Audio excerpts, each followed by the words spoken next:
така магія відбувається, коли ти без людей, наодинці з природою взаємодієш. Я завжди вітаюсь з деревами, з духами лісу, прибираю, якщо в мене є можливість. Навіть нещодавно в мене дитина, дочка, 9 років, вона дуже попросила взяти її з собою, бо зазвичай я її не беру, тому що налаштовуюсь, так, для того, щоб канал був чистий.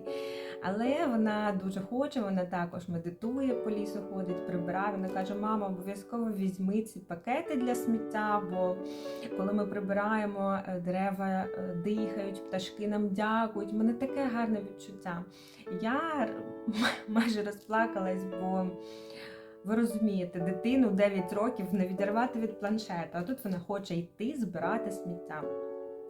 Тож, дійсно в лісі відбувається магія, повірте.